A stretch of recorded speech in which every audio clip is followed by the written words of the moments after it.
Hello and welcome to Indus News. Live from Islamabad, I'm Naila Shuja and these are the headlines.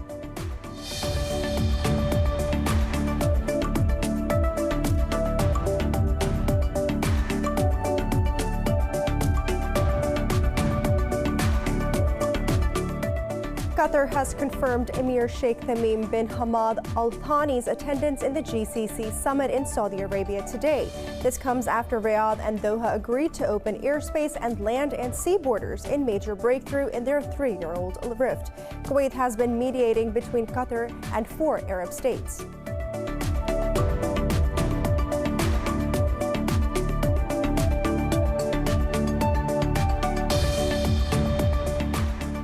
Kashmiris across the world are observing the Right to Self-Determination Day. Prime Minister Imran Khan says Pakistan stands unequivocally with the Kashmiris in their struggle for freedom. On Twitter, Khan called Indian tyranny in Kashmir one of the most ruthless, inhumane, and illegal occupations in modern history. The United Nations had adopted a resolution on the 5th of January 1949 that pledged a free and impartial plebiscite.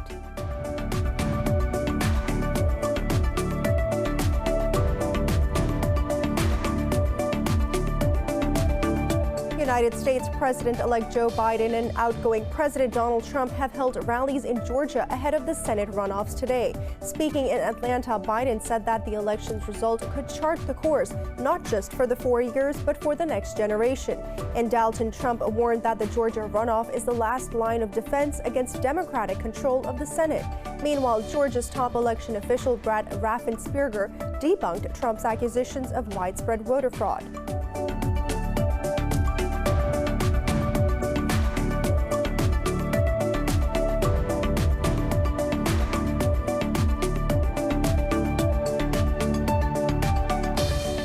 The United Kingdom has announced its third national lockdown as the new strand of COVID-19 takes the country by a storm. The lockdown is likely to last till mid-February and is imposed after 50,000 cases were detected for 3 straight days. Meanwhile, Pakistan has reported over 1,900 cases and 59 deaths overnight as the nation's toll tops 10,400. Globally, there are more than 1.8 million fatalities and 85 million infections.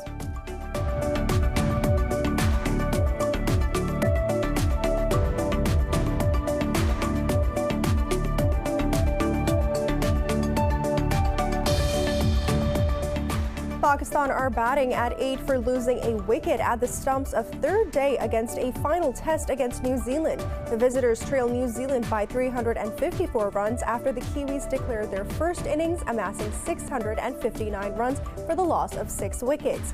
New Zealand skipper Kane Williamson played a stellar innings of 238 runs. The hosts lead the 2-match test series 1-0.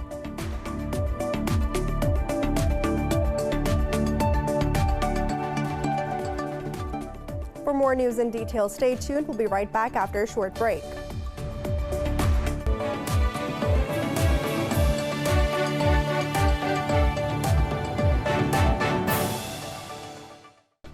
Welcome back. Qatar has confirmed that Emir Sheikh Tamim bin Hamad Al Thani will attend the Gulf Cooperation Council summit in Saudi Arabia today.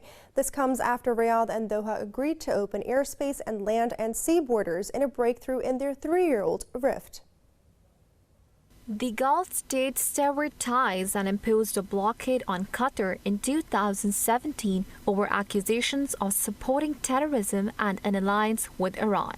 Kuwait, which had been mediating throughout the dispute, was first to announce the diplomatic breakthrough.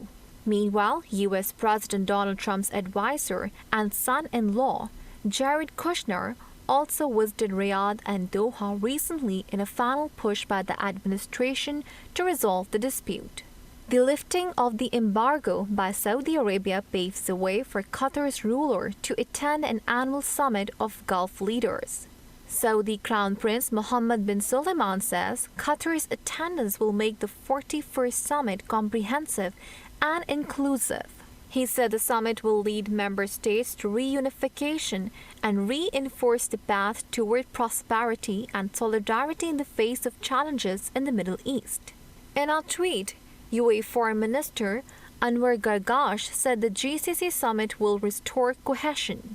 Meanwhile, the US and Turkey have also welcomed the much-sought rapprochement between Doha and Riyadh. Kashmiris across the world are observing the Right to Self-Determination Day. The United Nations had adopted a resolution on the 5th of January 1949 that pledged a free and impartial plebiscite. More in this report. As occupied Jammu and Kashmir bleeds under New Delhi's annexation, Kashmiris on both sides of the line of control and across the world mark the Right to Self-Determination Day under tyranny, misery, and ethnic cleansing. 72 years ago on this day in 1949, the United Nations Security Council passed a resolution guaranteeing the Kashmiris their inalienable right to self-determination. Pakistan's President Arif Alvi has reaffirmed commitment to the just cause of the people of Jammu and Kashmir. In a series of tweets, Prime Minister Imran Khan has renewed the country's pledge to stand unequivocally with the Kashmiri people in their struggle for freedom. Imran Khan said Pakistan stands unequivocally with the Kashmiris in their struggle for freedom. Khan slammed the Indian tyranny in Kashmir, calling it one of the most ruthless, inhumane, and illegal occupations in modern history. Foreign Minister Shah Mahmood Qureshi said the world has rejected India's attempts to alter the disputed status of the occupied valley. Meanwhile, the Kashmiri leaders have slammed the United Nations and global leaders for their criminal silence amid the increasing Indian atrocities in the valley. They say the people of Kashmir await the fulfillment of the United Nations pledge for a lasting and peaceful resolution to the Kashmir dispute. Since Kashmir's annexation on the 5th of August in 2019, New Delhi's unprecedented and unabated oppression has claimed hundreds of lives under its inhumane military siege. Despite COVID-19 pandemic, India has deprived Kashmiris of their basic right to life, health, and food. Pakistan has strongly condemned the latest extrajudicial killings by the Indian occupation forces of the 3 young Kashmiri youths in Srinagar. In a statement by the Foreign Office, has also slammed the Indian refusal to hand over bodies of the Kashmiri youths martyred on the 29th of December 2020. It said that the bodies of the martyrs have not been handed over to their families despite repeated appeals. The Foreign Office said that the morally bankrupt RSS BJP regime should not be allowed to act with such impunity. It said that Pakistan has urged the United Nations to investigate the extrajudicial killings of Kashmiris by Indian occupation forces. For more on this, we're joined by Gohar Gilani, a renowned Kashmiri journalist from Srinagar. Thank you so much for joining us, Mr. Gilani. Now, Kashmiris across the world are observing the Right to Self-Determination Day today. While Pakistan has pledged its support to the Kashmiri people, how can the world play its role in curbing Indian atrocities in occupied Kashmir? See, at a time when the demand from the Kashmir Valley and from the families who are losing their young ones is that the government should return their bodies. I mean, when the questions are about existence and survival, these solidarity campaigns are important, but at the same time, the challenges in Kashmir are very different. These are about identity, these are about existence, these are about demography, and these are about, like, people are not saying don't kill us, but they are saying please return the bodies. The situation is that bad. Now, Pakistan has been raising Kashmiri's voice at the international platforms. How Kashmiris see Islamabad's efforts for highlighting this Kashmir issue? I think UN has already published a couple of reports on Kashmir, but the situation on the ground does not seem to be changing. On the other hand, the situation on the ground is getting worse by the day, and there's a lot of challenge that people are facing on every single front, and they are saying that when it's about their existence, and this existence challenge, according to key Kashmir watchers, is the biggest ever existence challenge that Kashmir has faced for many decades, many centuries, in fact. Mr. Gohar Gilani, thank you for speaking to Indus News. Now moving on, in Afghanistan, at least 38 Taliban have been killed and 18 others wounded in a crackdown operation by Afghan forces in the Kandahar province. In a tweet, the Ministry of Defense said that the fighters were planning to attack the positions of Afghan security forces. The ministry said 3 hideouts with some weapons were also destroyed in the Zihri and Agranbad districts. It said that the forces also demolished 2 tunnels dug by the Taliban for terrorist activities in the Zabul province. The Taliban have not commented on the claims yet. Meanwhile, a Taliban spokesperson said 3 Akbari tribesmen have surrendered to them.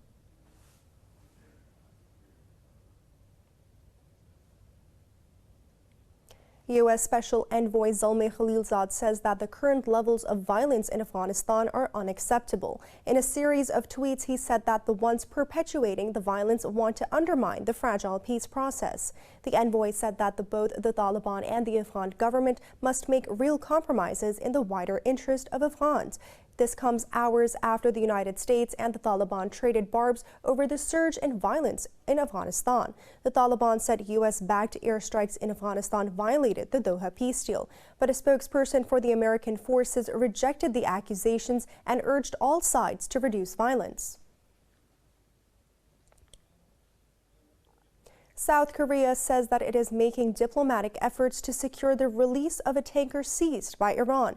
Yesterday, Iran's Revolutionary Guards seized a South Korean flag tanker in the Gulf waters, detaining its crew. Foreign Minister Kang Kyung-hwa said that the ministry was talking to the diplomats in Tehran and Seoul. Meanwhile, officials say Seoul is reviewing whether a senior diplomat would be visiting Tehran on Sunday as planned. Foreign Ministry spokesperson Saeed Khatibzadeh termed the incident as a purely technical matter. Iranian state media quoted Khatibzadeh as saying the ship was taken to shore for polluting the sea. This follows tensions over the freezing of Iranian funds worth $7 billion in South Korean banks due to U.S. sanctions. Iran has rejected Israeli accusations of seeking to manufacture nuclear weapons by enriching uranium up to 20%. Deputy Foreign Minister Abbas Araghchi said that a regime with nuclear weapons cannot level accusations at Tehran. Meanwhile, the U.S. State Department said that Iran's decision to enrich uranium is a clear attempt to increase the campaign of a nuclear extortion. It said that Iran's attempts to manufacture nuclear weapons will continue to fail. The European Union has also warned that Iran's plans will have serious nuclear non-proliferation implications.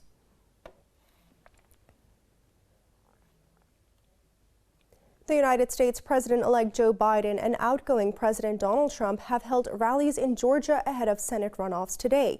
Georgia's Senate runoff election will determine which party controls the 100-member upper house of the country. More in this report. With the U.S. bracing for a change in White House, the state of Georgia is set to determine the reins of the power corridors in Washington. The act of the U.S. Senate can only be undone through a presidential veto. President-elect Joe Biden hit the campaign trail in the battleground state, urging Georgians to vote for Democrats. Speaking in Atlanta, Biden said the election's result could chart the course, not just for the 4 years, but for the next generation. He said voters in Georgia had the power to change America. I know this campaign has been exhausting. You put the hard work in over the last few years to get to this moment. It's been intense. It's been nonstop. But I'm asking you to give everything you've got one more day. One more day. And that one more day, this is not hyperbole. You can change America. On the other hand, President Donald Trump also claimed potential victory for Republicans in the runoffs. Rallying in Dalton, Trump warned that the Georgia runoff is the last line of defense against Democratic control of the Senate. If Republicans win one or both the seats in today's runoffs, they will retain their control over the Senate. Watch what happens over the next couple of weeks. You watch what's going to come out. Watch what's going to be revealed. You watch.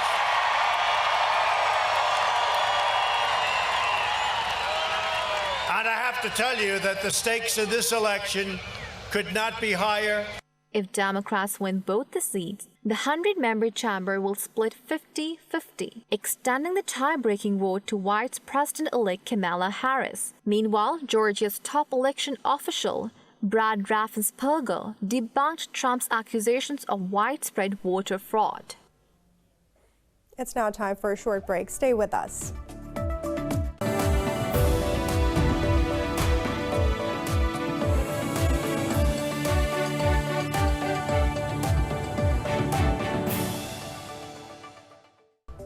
Welcome back. The United Kingdom has announced its third national lockdown as the new strand of COVID-19 takes the country by a storm. The lockdown is likely to last till mid-February and was imposed over after 50,000 cases were detected for 3 straight days. Globally, there are more than 1.8 million fatalities and 85 million infections. More in this report. As the hopes of massive coronavirus vaccination drives across the globe by the end of 2020 sputtered out, the world faces staggering new challenges. 8 Canadian politicians resigned or demoted after traveling internationally over Christmas holidays despite advisories to avoid non-essential trips. In the U.S., the virus is pushing the country's socio-economic infrastructure to the brink. 1 American is dying every 33 seconds as the vaccine rollout hits snags, with more than 2/3 of the 15 million doses shipped within the U.S. going unused. Meanwhile, in California, the rate of infections is at its highest as ambulance crews are told not to transport patients unless they have significant chances of survival. Take a look more, I think, closely at that 7-day average, 336 lives lost, families torn apart because of this pandemic. Just put it in perspective, in the last 14 days, close to 4,000 Californians have lost their lives. This is a deadly disease. This is a deadly pandemic. It remains more deadly today at any point in the history of this pandemic. In Ireland, hospitals are failing to manage the fast-growing outbreak as cases surpass those recorded in the first wave. The French government says a group of 30 citizens will be selected at random to represent the concerns of the public and advise the government's vaccination strategy. Meanwhile, PM Boris Johnson announced blanket curbs lasting over 5 weeks in England and warned the weeks ahead will be the hardest yet. As I speak to you tonight, our hospitals are under more pressure from COVID than at any time since the start of the pandemic. In England alone, the number of COVID patients in hospitals has increased by nearly 1/3 in the last week to almost 27,000. And that number is 40% higher than the first peak in April. In Germany, the health ministry is mulling delaying second doses of the Pfizer-BioNTech vaccine to make scarce supplies go further. However, manufacturers warn they have no evidence their drug will continue to work if the booster shot was given later than tested in trials. Over in Oceania, officials have warned that the outbreak in Australia's largest city, Sydney, may have spread to 3 adjacent cities. In Pakistan, 59 people have lost their lives to COVID-19 over the past 24 hours. This takes the country's death toll to over 10,409. Health officials reported 1,947 new infections overnight. Meanwhile, more than 35,000 active COVID-19 cases have been detected in the country. The health ministry says out of over 490,000 countrywide cases, more than 444,000 people have recovered. The ministry said over 219,000 cases have been detected in the province of Sindh, while the Punjab has reported nearly 141,000 cases. Sudan says it will not take part in direct talks with Egypt and Ethiopia over Addis Ababa's dam on River Nile. In a statement, Sudan's Water Resources and Irrigation Ministry said Khartoum wants talks mediated by the African Union. Khartoum said that it received an invitation for a direct tripartite meeting instead of a response to Sudan's request for a trilateral meeting with the AU experts and observers. It demanded that all future talks must proceed with the bloc's mediation. Earlier, South Africa, in its capacity as chair of the AU, announced the resumption of talks between the 3 parties after a month. Niger has declared 3 days of mourning after the death toll from the terror attacks in 2 western villages rose to 100. In an interview, Interior Minister Al-Kachi Al-Hada vowed to beef up security in the frontier region with Mali. The minister said the number of troops will be increased to achieve what he called greater saturation of the area. Earlier, Prime Minister Brigi Rafini visited the attack site and promised an investigation to hold the perpetrators to account. Meanwhile, Pakistan has strongly condemned the attacks and expressed solidarity with the government and people of Niger. Bolivia's Tuni Glacier is disappearing faster than initially anticipated. Scientists say the predicament will likely add to the water shortages plaguing the capital La Paz, just 60 miles away. More in this report. Most of the world's glaciers have been shrinking since the end of the Little Ice Age in the mid-19th century. The loss of a mass accelerated in the late 1970s, and the tropical Andes is thought to be the fastest since the early 18th century. Scientists who monitor the Tuni and other regional glaciers say the once sprawling glacier has been reduced to just 1 square kilometer. We're talking about 40 years. We have seen that a significant part of these glaciers, the front of this terminal moraine, has already retreated between 600 to 800 meters. Across much of the icy field, now only discolored rock exposed for the first time in centuries remains. The changing climate and fast disappearing glaciers have coincided with a move from the countryside to the cities of Bolivia, pressuring already frail water sources. Farmers who grow quinoa in the town of Villacha, about 25 kilometers from the city of La Paz, say their crop has suffered.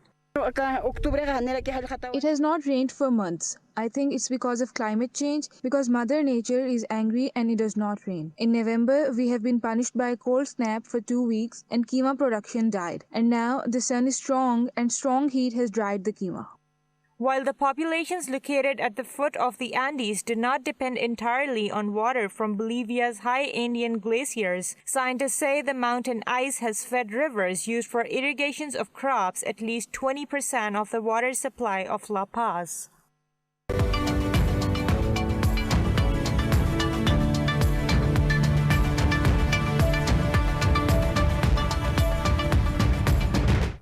OPEC Plus will resume talks today amid a deadlock over February's oil output levels. The unusual decision to push negotiations into a second day was taken after a 3-hour debate in a virtual meeting.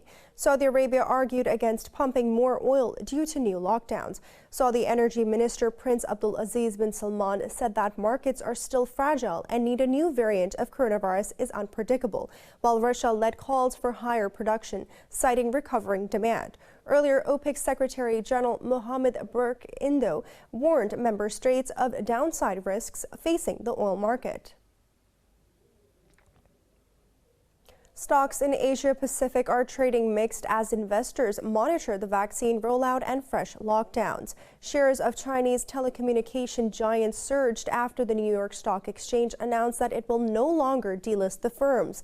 Chinese stocks and Hong Kong's Hang Seng Index have so far gained around 0.5%. Seoul's Kospi has also risen over 1%. But in Japan, the Nikkei 225 and Topix Index declined marginally. Shares in Australia have also dipped, with the ASX 200 sliding 0.25%.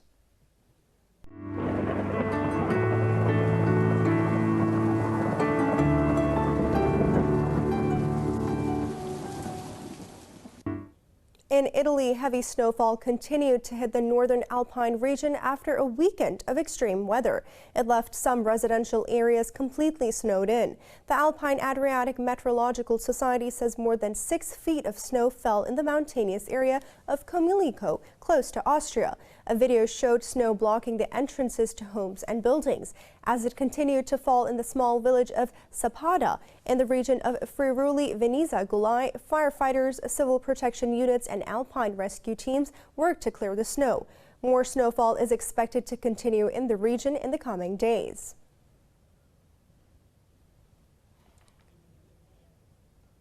It's now time to take a look at the weather around the world.